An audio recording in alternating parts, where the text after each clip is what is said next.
Welcome to Christ the Lord Clearwater's weekly message. I'm Pastor John Backus here in our studio in Clearwater, Florida, where we share the good news of Jesus on the Gulf Coast. Today, we're concluding our four-part message series called Meet Me Inside, a series on mental and emotional health. In week 4, we're talking about achieving adulthood and the blessings that God gives to us when we achieve adulthood.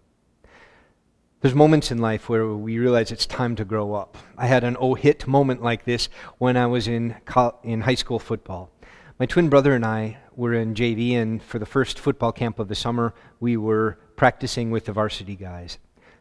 Tackle drills, line up 3 yards apart from each other, get down in your three-point stance, coach blows the whistle, you hit. Well, in this case, my twin brother right in front of me was going up against a bigger guy, one of my older brothers who is a senior. And my older brother, when that whistle blew, just hit my brother James, plowed into him, lifted him off the ground, and cut him in half, put him on the ground. And I watched it. The hit said, "Oh my goodness, it is time to grow up. I'm not in JV football anymore. Now we're playing with the varsity guys."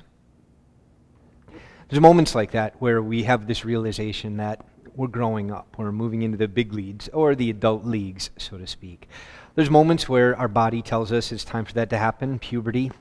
Guys who used to talk like this, now I have this Adam's apple, and our voice changes, and we get a deeper masculine voice.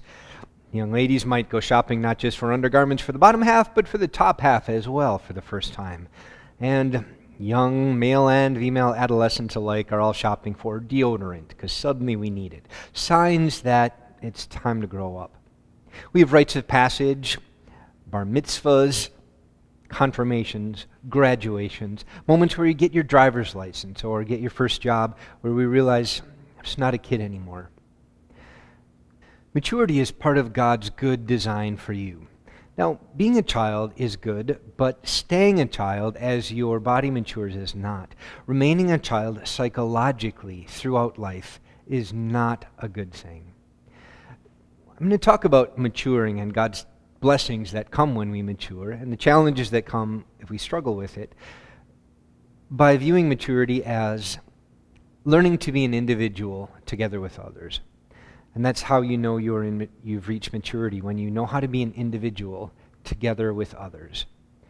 Now, this idea showed up right away in part 1 of our message as we read Galatians chapter 6. Carry each other's burdens, while at the same time being told each person should carry their own load.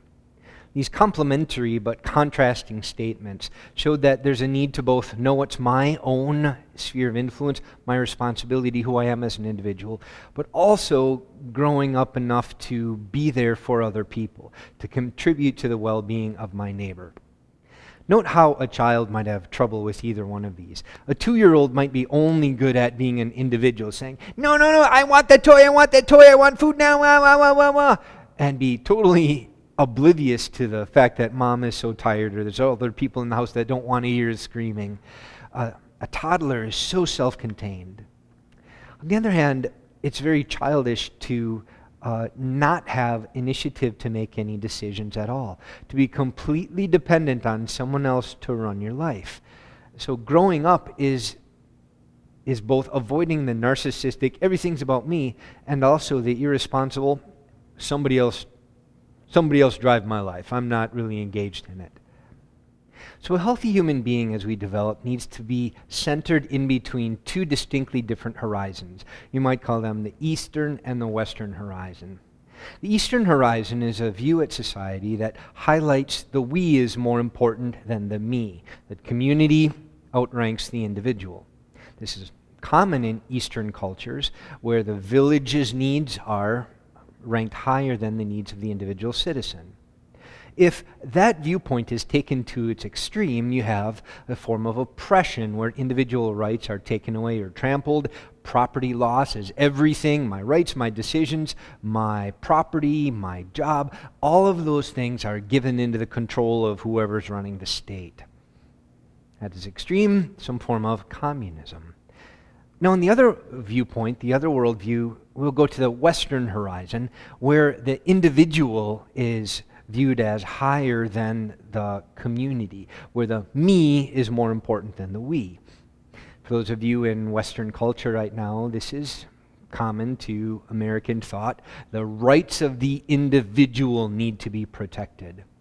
But if that's the only horizon that we see or live in, then we live a self-centered or conceited or even narcissistic existence, where my rights and me doing what I want to do supersedes anybody who could get hurt or injured or sick from the actions that I want to take with my freedom. And there can be a cruelty and its own type of exploitation present.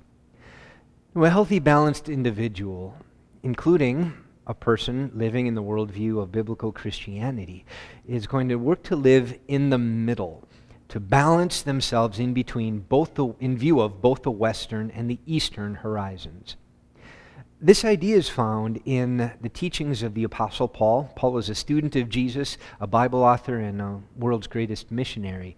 And he talked about the need to know ourselves as individuals who are also part of a greater system, a body. He's going to describe people as if they're these different body parts. And even though he acknowledges we are each individually gifted and talented and we're not all the same, we need to act in a way that shows we understand how to live together in harmony with others. This is 1 Corinthians. Just as a body, though one, has many parts, but all its many parts form one body, so it is with Christ. For we were all baptized by one Spirit, so as to form one body, whether Jews or Gentiles, slave or free, and we were all given the one Spirit to drink. Even so, the body is not made up of one part, but of many. Now if the foot should say, "Because I am not a hand, I do not belong to the body," it would not for that reason stop being part of the body. And if the ear should say, "Because I am not an eye, I do not belong to the body," it would not for that reason stop being part of the body. If the whole body were an eye, where would the sense of hearing be? If the whole body were an ear, where would the sense of smell be? But in fact, God has placed the parts in the body, every one of them, just as He wanted them to be. If they were all one part, where would the body be? As it is, there are many parts, but one body. The eye cannot say to the hand, "I don't need you." And the head cannot say to the feet, "I don't need you." On the contrary, those parts of the body that seem to be weaker are indispensable, and the parts that we think are less honorable we treat with special honor, and the parts that are unpresentable are treated with special modesty, while our presentable parts need no special treatment. But God has put the body together, giving greater honor to the parts that lacked it, so that there should be no division in the body, but that its parts should have equal concern for each other. If one part suffers, every part suffers with it. If one part is honored, every part rejoices with it. Did you hear in those words how maturity is learning to be an individual together with others? Did you hear in Paul's analogy of the body with its different body parts, the ideas of balancing the needs of the Eastern and Western horizons, of living in balance? Yeah, he wants you to know that you are uniquely gifted. You're not the same as other people, but yet we live together in harmony with other people. Now, maturing is knowing how to do that well. Things go wrong when we don't learn how to do that well. Things go wrong and life becomes more difficult for us when an adult remains living in a state of childhood. An example of this, called behavior 1, is when a person defines themselves. I define myself according to your characteristics. When how I value myself or what I view my worth or success is entirely dependent on how I compare to the reality of someone else, of what they do and who they are and what they want. Back in our session on boundaries, which was part 2, we talked about the need for human development of an individual to go through the hatching stage, to leave behind the womb of mom and realize I'm a different person from mom. This happens also at adolescence. A teenage girl will realize I'm a different person, maybe with different perspectives and a different life than the life of my mom. And this happens also at the time of marriage, where the new relationship of husband and wife, I need to not define our marriage relationship by what my mom and dad think about my marriage relationship. Now, if I end up defining myself according to what mom always says is good, or if I only live based on what I see in somebody else's life, then there's something dysfunctional about my maturation process. Paul said it this way in the 1 Corinthians 12 quote. He said, imagine a foot that says, I'm not a hand, so I don't belong. The foot was devaluing itself because it looked at a hand and figured it would rate itself on the value of the hand, not on its contribution as a foot. This viewing ourselves only in the light of someone else's definition, what skills they're good at defines my worth. What they accomplish determines the bar at which my value is decided, is living a life of comparison.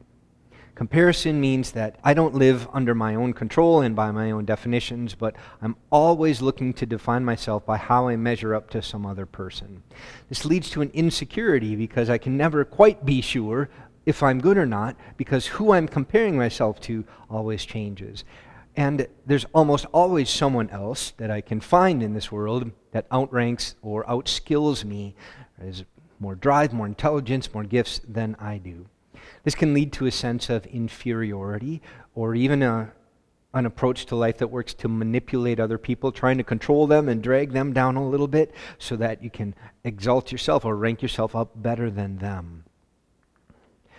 Behavior number 2 is when someone can't describe themselves as an individual. They don't really know who they are, what they're worth, or what they have to offer.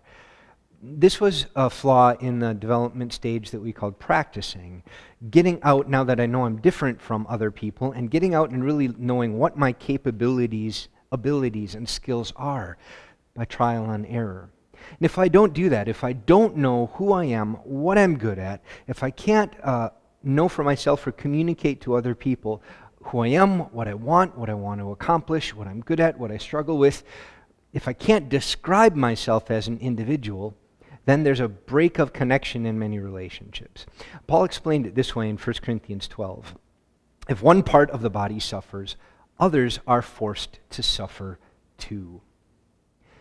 Just imagine if you have a foot that falls asleep in bed and you try to get out of bed in the morning and all the rest of your body is working. This works and that works and that works. It's just your left foot. And just that left foot, that one part not being able to keep its balance or to be healthy makes the whole body unstable. If I can't say, here's what I'm good at, and here's what I want, and here's what I have to offer, instead my life will be just taking direction from other people who tell me what they think I should do, or tell me who they think I should be, and I don't provide communication back about who I truly am or what God has gifted me with or to be. Such a person might be stuck in the trap of people-pleasing, of always living under someone else's definition and someone else's demand, and never saying, no, here's who I am and what I want to do and what's good at. A people-pleaser can become someone struggling with burnout or compassion fatigue, and even though they're always giving and always giving, something turns bitter inside and resentment grows.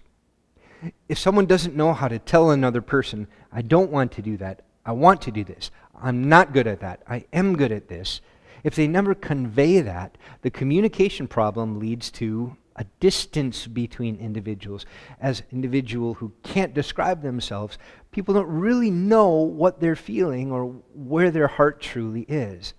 There's distance between them. You note that both of these behavioral problems, either me defining myself and my identity based on how I compare to other people, or me lacking the assertiveness to describe who I am and let other people know who I am, they're both identity problems. Now, every one of us needs to have an identity. We're unique individuals in God's eyes. Your identity has to come from somewhere.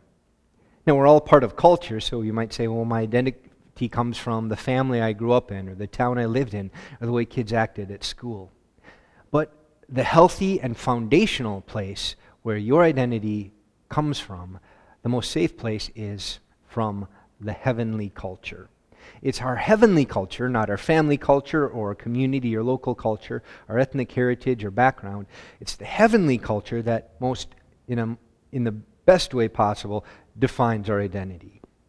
And this is what the Apostle Paul came to in his life as a Christian in Galatians chapter 2.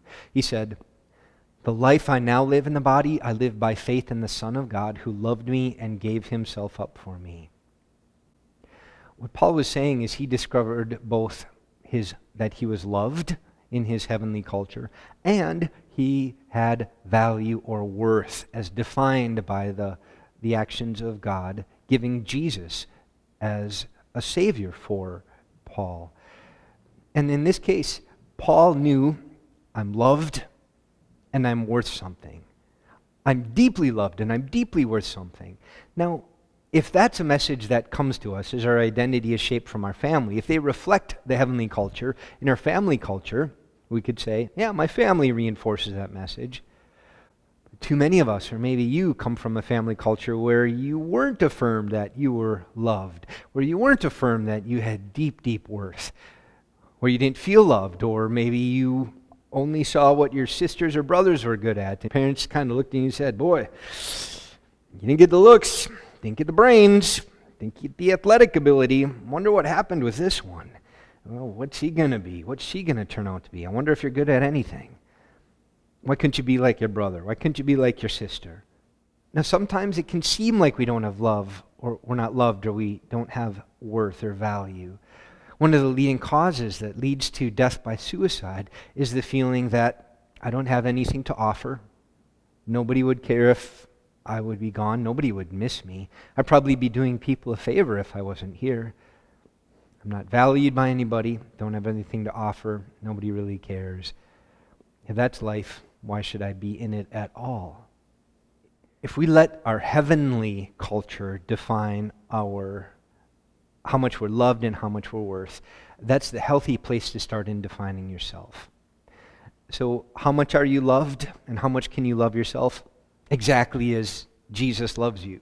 How much did Jesus love you? He loved you a lot, incredibly, incredibly much. And that means you can appropriately love yourself deeply and incredibly too. To have care and concern for you the same way Jesus did.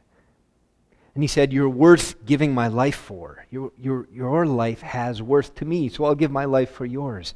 And that defines that you are worth something. You're not in this world without love and without value. The reason that we can trust God on our identity is because he lives inside of you. When you became a Christian, God was placed into your heart. You didn't become God, but God involved himself in your inner life, created a new part of your identity. So in a very real sense, God lives inside of us, while everybody else lives outside of us. And that means if we're truly going to be able to describe who we are to other people, they're not going to instinctively know. We'll have to tell them and communicate them and assert or affirm who we are and what we're good at and what we want. One way we do this is by owning our own opinion, saying, I want you to know this about me. I want you to hear this about me. I want to do this. I don't want to do that. You have something to offer, and the people around you need to know what it is and what you're good at. You need to know that too, to know your capabilities. The way to do this is by bravely trying, and sometimes failing, and then learning, or listening to other people as they affirm what you're good at. One of the beauties of being a Christian is that when you became a Christian, the Holy Spirit gave you at least one gift, a spiritual gift, something that you are good at or gifted with that comes from God and can be used to bless somebody next to you. You have capabilities. Realize that about yourself and appreciate it. Love yourself the way Jesus did, and it will be easier to love other people, to have healthy interactions with them too. Other people relax the more comfort with yourself you display. I lead Saturday services and sing on my guitar while I'm changing lyric slides and playing guitar and trying to get words right and manage 1,000 multitasking things at any given minute, it seems, in my mind. And whenever I make a mistake, I've learned instead of, looking embarrassed or looking down or something, I've just learned that that's the time to grin.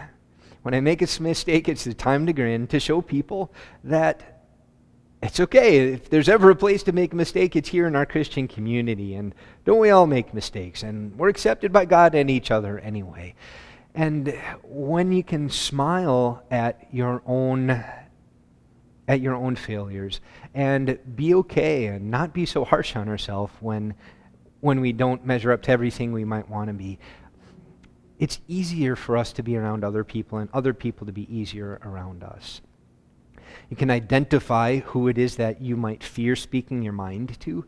If there's someone that you just can never be open to them, pay attention to that area of your life because there's a communication gap there. Take people off pedestals and comparing yourself to others. Just know that they're different from you, but we're all equally loved and have a place on this earth. And for Christians, in the Christian community especially. And finally, celebrate others. It doesn't diminish you if someone is smarter or faster. If we celebrate the victories or the skill sets of others, the world will be filled with many more good things that we can celebrate. Finding adulthood hasn't been as easy for me as maybe it's been for some of you because I grew up in a wolf pack. A large family, many siblings, but the 4 oldest in our family were 4 boys, and we ran together for most of our childhood. Of the 4 wolves here pictured, can you guess which one I was? I wasn't the oldest or the alpha. I was the youngest. Now that made things easy because I always had leaders to follow. I would just go where they go and play the sports that they've played and go to the school that they went to and kind of follow in their footsteps.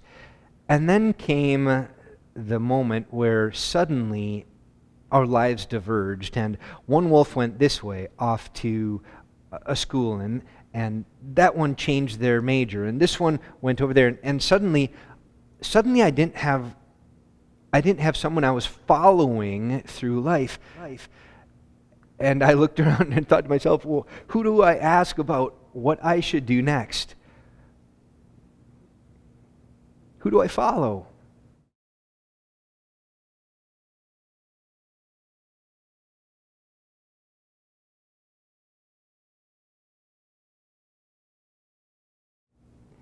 It was during this time that I found out a lot about myself, who I was, what I wanted to do, what I was good at and what I wasn't good at, and how I was uniquely different from the others in my pack.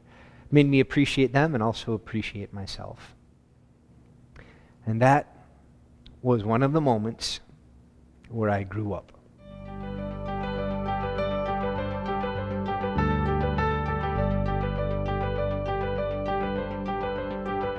So you need to be able to affirm what you're good at, what you're interested in, what you like to do and what you don't like to do, so that you and other people can find a way to connect in a healthy and beneficial community.